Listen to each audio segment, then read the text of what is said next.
Hello, and welcome to the Real-Esteem podcast. Today is April the 11th, 2018. I'm your host, Patrick Tabor, and today on the Marriage Edition, we're going to talk about becoming one.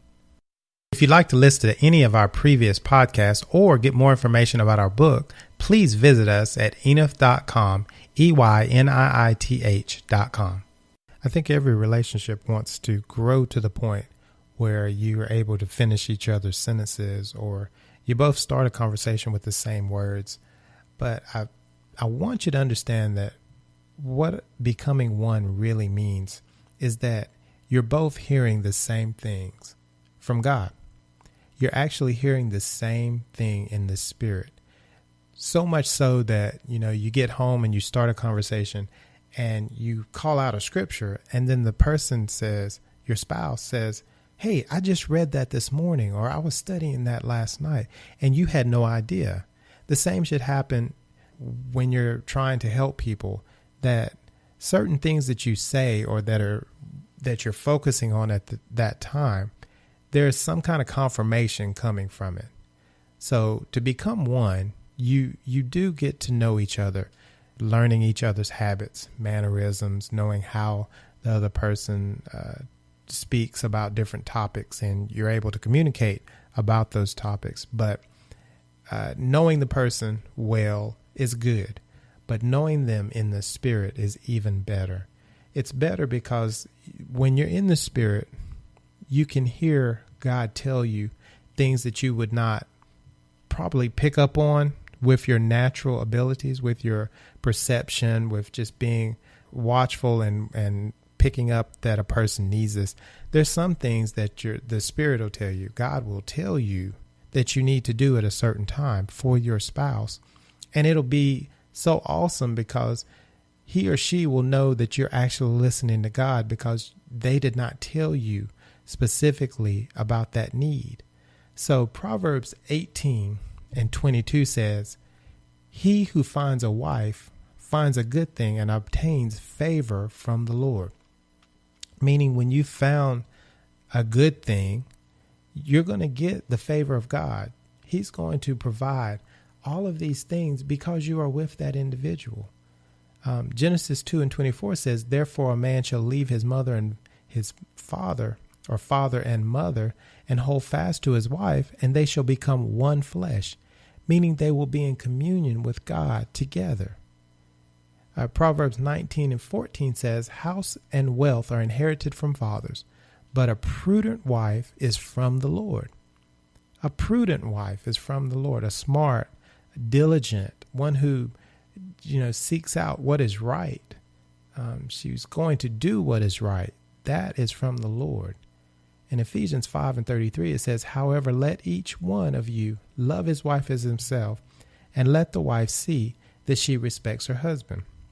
So you've got these 4 scriptures that are telling you how to become one flesh, how to, these are the things that are necessary. You have to obtain favor from the Lord. If you're going to have this coming together, you need help. You need God's favor on that relationship.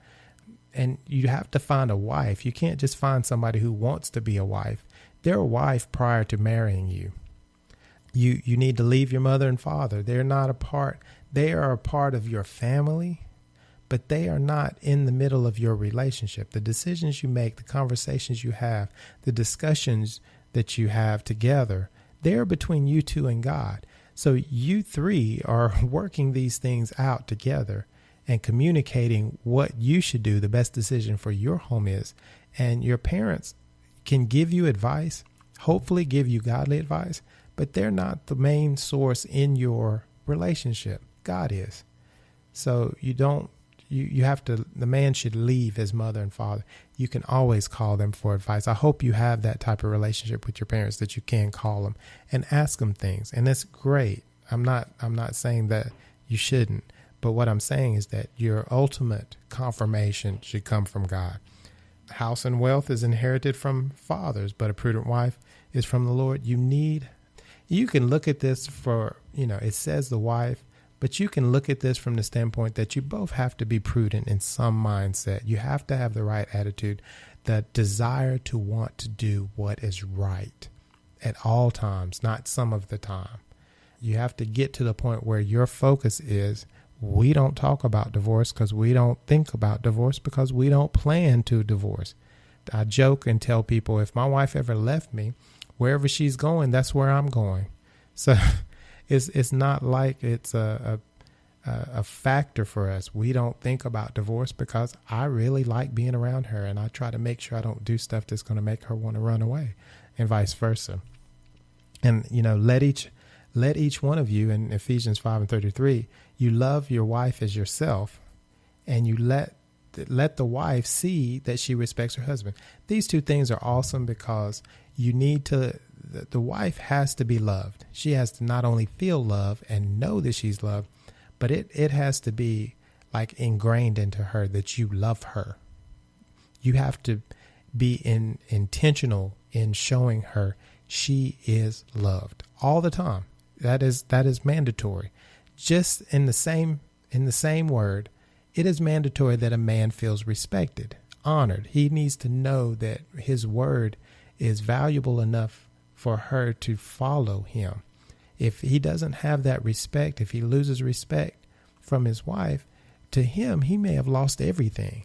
And that's the one thing men have to have. It is a mandate, or it's a requirement that they feel respected and are respected, not just feel it. They need to be respected.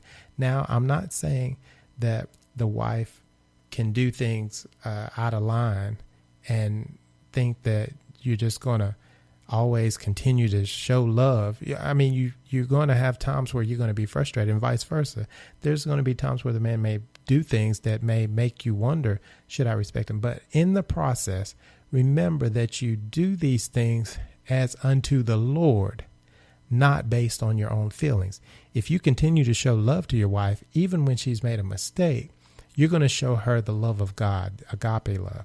And if you respect your husband, even when he may have faltered, may have fallen, may have made a mistake, if you show that you still respect him and you know something in there is valuable enough to continue respecting him, even though he made that mistake, you're going to make him a better man. If he's any kind of a man who serves and follows God, he's going to get up and be better because of it. So I hope you got something out of this today. Be blessed. Grace and peace.